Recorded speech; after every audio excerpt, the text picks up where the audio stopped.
Bigyan natin ng reaksyon ngayon ng mga isiniwalat ni Attorney Topacio tungkol sa mga kaso na nakabinbin laban kay ex-Senator De Lima. Dami pala. May graft and corruption sa ombudsman, merong contempt case sa Supreme Court, marami itong one. So pakinggan natin ito sa programa niya sa DWIZ. Salamat, Attorney Topacio, itong paglalahad ninyo. Binibining Laila de Lima, Jonel. Ang lagi niyang pinangangalandaw siya daw ay na-admit na ng yung drug trafficking charges. Ang nakakalimutan yata niya, meron pa siyang kaso sa ombudsman. Yung graft and corruption, yung pagtanggap niya ng sukol. At meron pang gustong magtestigo na siya ay tumanggap ng suhol. At ito ay lumabas na dati ito, dahil hindi live news ito, dollars na ang total ay 5 million pesos na ibinigay sa kanya sa isang bag ng Hermes. At baka nakakalimutan nila, may disbarment pa si Binibining De Lima sa Supreme Court na hanggang ngayon ay hindi pa nadidesisyonan. At hindi lang yan, but wait, there's more! Parang TV shopping lang, ha? But wait, there's more! Meron pa yung contempt charge. Anong contempt charge ito? Sa Korte Suprema. Bakit? Ibinaliwala niya yung pag-uutos ng Korte Suprema, yung TRO, na sinasabing huwag pipigilan sa paglabas ng bansa si dating Pangulong Gloria Macapagal Arroyo. Yan ang klase ng tao na akala mo kung sino doon sa Quadcom na pinagtitiwalaan itong Quadcom na maging testigo nila, maging resource person sa taong ganyang klase. Yun. Ang dami pala, no? Okay. Ma'am Jubes. Yes, sir. Oh, Doc. So ito, ang spokesperson ng civil society groups na unang nag-file ng impeachment laban kay BP Sara ay walang iba kundi si ex-Senator De Lima. So, pinapalabas malinis. Ito, dapat ma-impeach, matanggal itong tao na ito dahil daming rason nila, articles of impeachment 24. Lang sabi ng isang abogado, ano daw yun, defective, informed, lacking in substance. Okay, pakinggan natin yung programa ni Attorney Topacio. Hain na! Naghain na ng impeachment yung isang grupong ulalo. Mga madre, mga communist front organizations at ang kanilang tagapagsalita, akala nila makakapunto sila dito, ha, ay si none other than ang reyna ng Sabah mismo. Oh, God.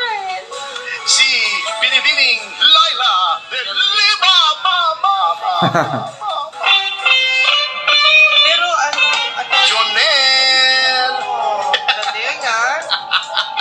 Hindi kasi ako nagtataka ko rin sa mga taong ito, eh. Anong tinitingin-tingin itong si Yas dito? Suspicious ka dyan sa gilid. Masilip-silip pa Masilip siya. ka dyan na nagbibigay ng tubig po. O anyway, akala nila manang jubes talaga. Sige. Ay, makakapunto sila kung si De Lima ang tagapagsalita nila, hindi ba nila alam kinamumuhian yan ng sambayanang Pilipino. Bakit ko nasabi? Hindi ko opinion to. Okay. Kinamumuhian ng sambayanang Pilipino. Acquitted na siya sa mga drug charges. Biglang nawala lahat ang mga kaso. Ngayon, pumapapil na siya. Kandidato siya ngayon ng party list eh. Parang liberal party, mamamayang liberal, something like that. Bakit natakot ng tumakbong pagkasenador? Kasi nung last election, wala inidoro eh. So, party list na lang. Sabi nga ng abogado na nagbigay ng comment, yung isinampang kaso, parang media mileage lang daw. Para lang mapag-usapan sa social media, mainstream media, kasi depektibo yung ipinail na impeachment complaint, Attorney Boco de la Cruz, isang law expert na panood kong interview sa TV5. Di ba, incumbent senator yan, ang termino nyo ay hanggang 2022. Opo. Okay. Lumaban siya. Incumbent siya. So may advantage siya ng incumbency, may partido siya. Anong rango niya? 22 ba? O Yes. 23? Out of, ang 12 ang mananalo, siya ay pang 22, 23. Nangungulang sila ni Gordon. Sapagkat dahil ang lagi nilang inuupakan noon ay si Pangulong Duterte. Opo. Mas marami pang nakuhang boto sila doon sa kanila. Independiente yun. Ayun. Well, kasama doon sa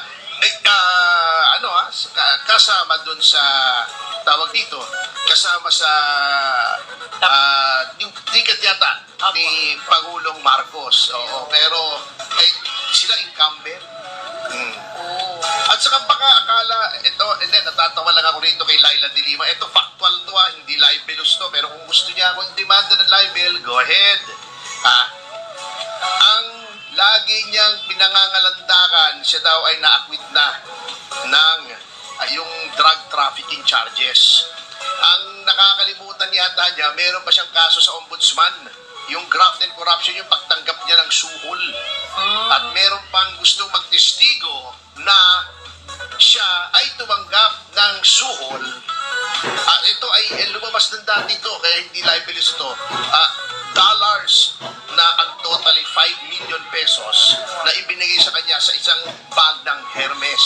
At baka nakakalimutan nila, may disbarment pa si Binibining de Lima sa Supreme Court na hanggang ngayon ay hindi pa nadidesisyonan. At hindi lang yan, but wait! There's more! Parang TV shopping lang Galing ng memory. But wait, there's more! Meron pa yung contempt charge. Anong contempt charge ito? Sa Korte Suprema. Bakit?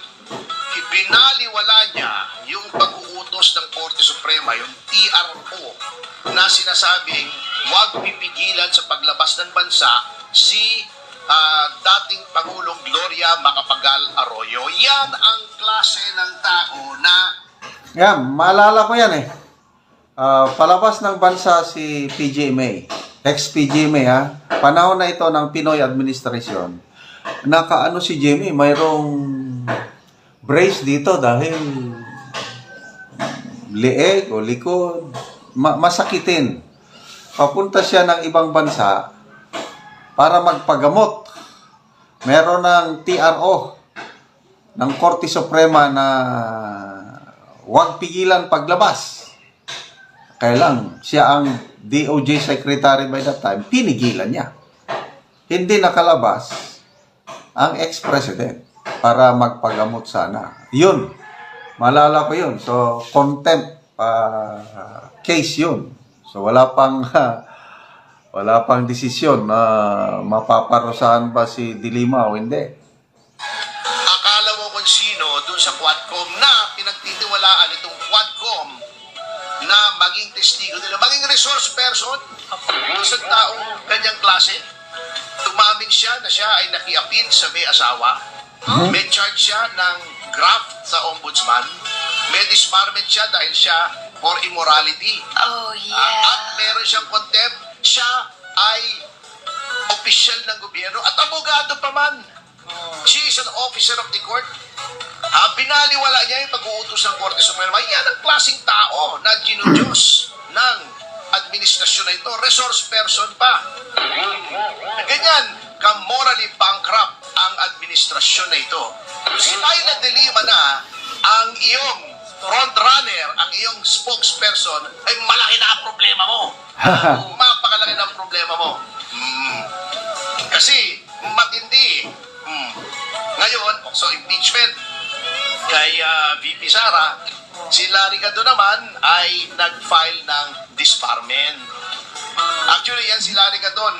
Pasensya na, kaibigan ko yan. Ngunit sinabi ko na sa kanya, yan disbarment po, yan ay confidential. Pagka ikaw ay nagpa-file ng disbarment according to the rules of court, ikaw ay hindi mo dapat yan ay pinapublicize. Pero pinapublicize niya at hindi ko maintindihan. Ganun pala yun. Pag mag-file ka ng disbarment case, wag mong i-publicize. Pinapublicize ni Larry ka dun. Tapos galit na galit pa. Ano sabi niya na ipapa-impeach ko kayo lahat, mga Supreme Court justices, pag hindi nyo aksyonan itong aking reklamo laban kay VP Sara. Grabe. So, anyway, nandiyan na yan, spokesperson ng mga civil society groups na nag-file ng impeachment laban kay VP Sara, itong si ex-Senator De Lima. At salamat, Atty. Topacio. Ngayon ko lang ma-recall yung mga ganyang kaso na nakabinbin kay ex-Senator De Lima.